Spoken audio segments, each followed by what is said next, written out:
James Benning is an American experimental documentary filmmaker, known for his style which usually features long, slow tableau, oftentimes completely indistinguishable from still images. If you've never seen one of his films before, the clips I'm playing in the background should give you a very good idea of what you'd be in for.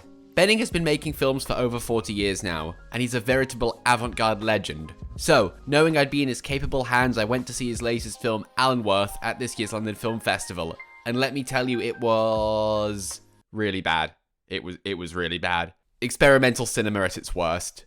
Despite this, however, I stuck with the film. And I stuck with it despite the fact that there were two films I really wanted to see clashing with this, and if I had walked out, I could have gone and watched. So why did I stay?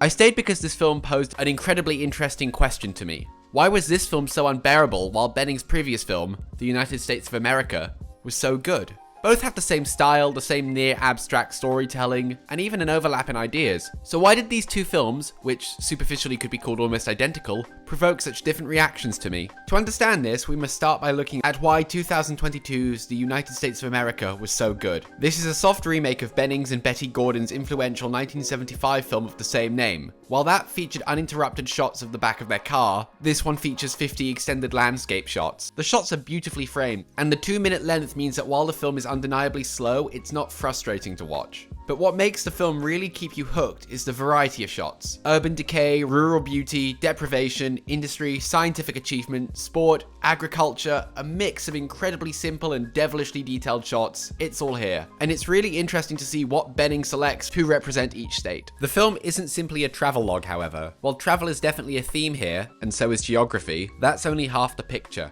And for sure, this is definitely part of the appeal of the film, but it's not why the film is so excellent. At the end of the day, despite the fact there are very few actual humans in this, it manages to be a film about people. Their diversity of experience, and how many different shades, figuratively and literally, of Americans and America there are. It's a political film, dealing with themes of race, class, and culture, and telling it through an abstract lens. You have to think about what each shot is telling you about each state, and if there is accompanying music or speech to it, why that was chosen too. Now, I'm a bit of an Americophile myself, not their weird political culture, that's messed up, and while the film may require a fair amount of contextualization to fully appreciate, it's the kind of context one picks up from an adult lifetime of following events in the US. With all that in mind then, Allensworth, his newest film exploring the American town of Allensworth, the first town founded and run by Black Americans, should be a film of similar power to the United States of America. An inherently interesting subject matter, shot with Benning's captivating cinematography but focusing on a more intimate length, this should have been great, so why wasn't it? There were quite a few walkouts during the film, and it tended to make the audience chuckle a bit. And not because of snobbishness, that these people are leaving because they clearly don't get it. It's because, unfortunately, this is an eminently walkoutable film. The main reason why this film fails to capture what made the United States of America so good is its lack of themes. If you're going in armed with the context of the film, which is an absolute necessity, you could easily deduce what the film's themes are. But these themes aren't explored. The two songs Benning selects for certain shots explore themes. But just because he uses these amazing songs uninterrupted doesn't imbue his film with the same weight and power of the music alone. The classroom scene with the girl reading out a selection of poems did explore an idea. It was a portrait of what an educational curriculum controlled by Black Americans would look like. But this is the best scene in the film. Other than that, the self-determination, connection to classic Americana, and subsequent decay that the film is attempting to capture simply is that. I've summed up the film in a couple of words. And this is not enough to carry any film, let alone one this avant-garde. Most of the shots tell us very little about the town, and this really contrasts with Benning's previous film, where there were moments within the abstraction you could divulge pages of information from. Therefore, it's doubly frustrating when these shots are held not simply for 2 minutes, but for 5. Despite being 40 minutes shorter than United States, it's presented at under half the pace. Now, I'm aware Bennings has made films slower than this, and yes, I will watch 13 Lakes, but when one film can tell you so much within 2 minutes, while another has much less depth confined within 5 minutes, I know which one I'm going to think is a lot better. It also must be said that, while the cinematography in Allensworth is good, it's got nothing on United States. And this is another reason why I find that film so superior. United States of America isn't perfect. There are 2 shots of nothing but sky where I'm like,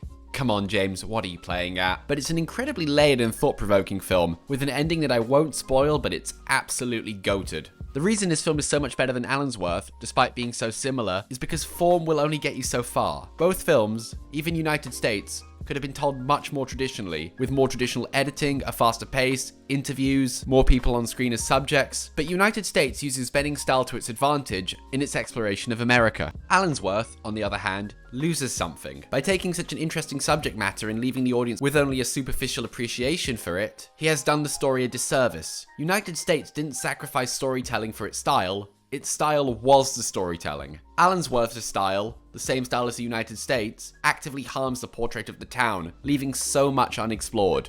Could Benning have taken his style and given the story another crack at? Perhaps.